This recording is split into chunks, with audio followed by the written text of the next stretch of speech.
What's up, good people? What's up, good people? It's your boy, Dr. Leroy McKenzie Jr., the Impact Builder. Y'all know what it is. We're back for day 27. We almost there, y'all. We almost there.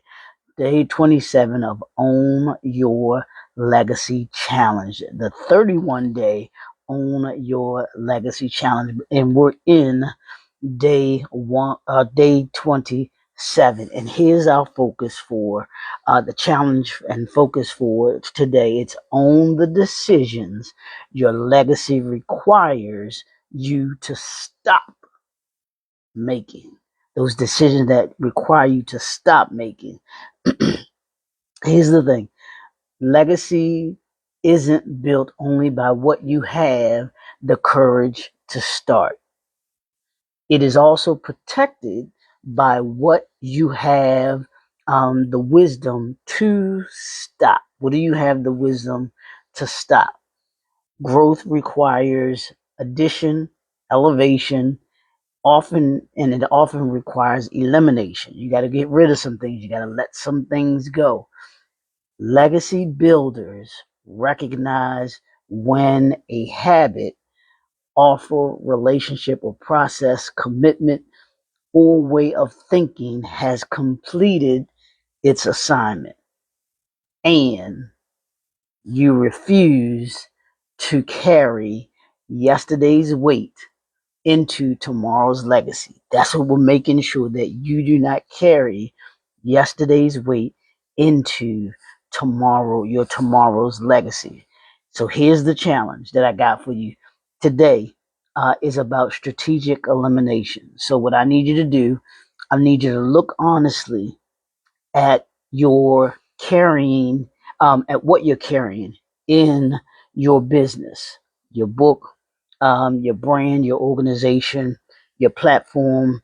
You identify what what's consuming resources without contributing enough to the legacy that you're building. Is it not contributing to the legacy that you're building? And that's a serious question. So I will need you to take time with that. Look at it honestly. Look at it truthfully. Look at it transparently. See through it. See it. And then I want you to conduct a legacy elimination audit. And you're going to do that by asking yourself these questions. Here's how you get through that audit. What am I continuing simply because I've already invested time or money into it? That's the first question. You can go through that. Here's number two. What activity keeps me busy but produces little meaningful impact, income, influence, or growth? That's important. Number three. What product, service, program, or commitment no longer aligns with where you are going? Excuse me. Where you're going. That's number three. And number four, what are you personally doing that should now be automated, delegated, systemized, or eliminated? So you're looking for those things. And here's the last one. What am I afraid to release because it worked in an earlier season?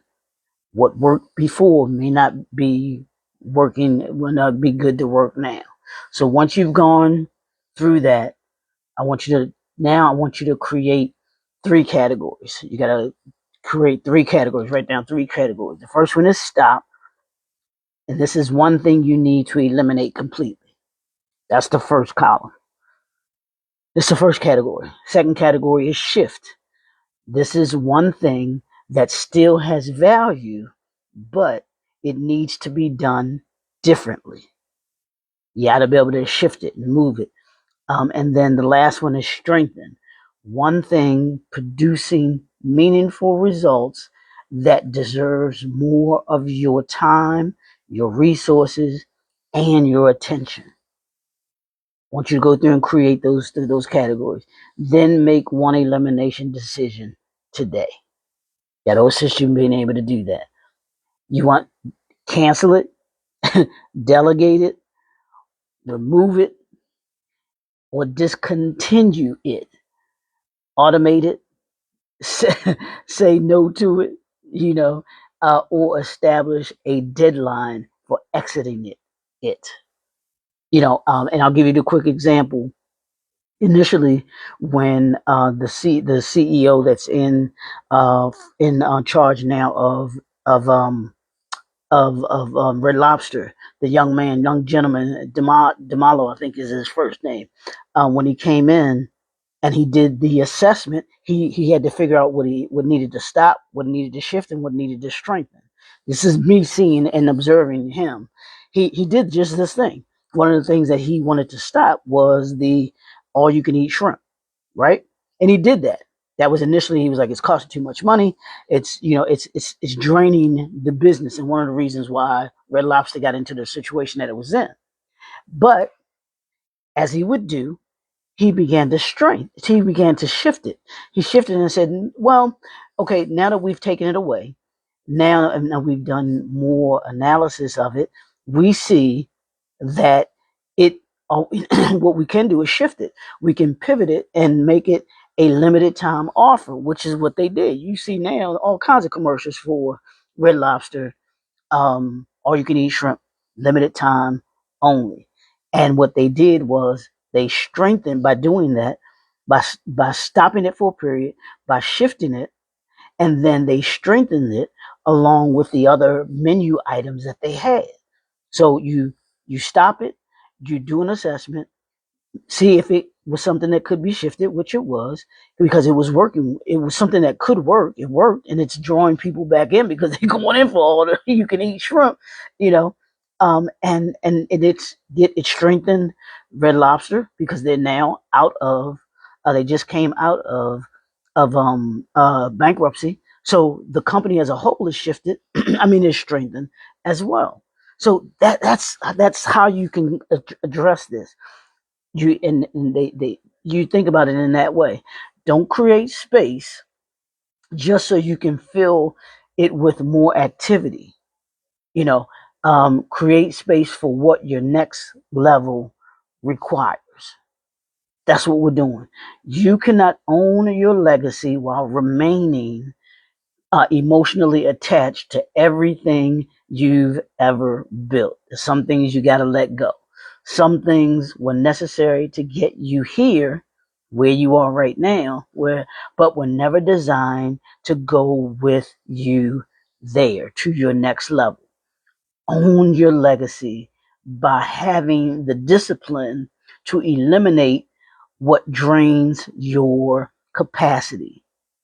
Okay. And then strengthen what produces transformation and protect your resources for what you um for what you find what matters most, I should say. And then sometimes the next level isn't waiting for you to do more.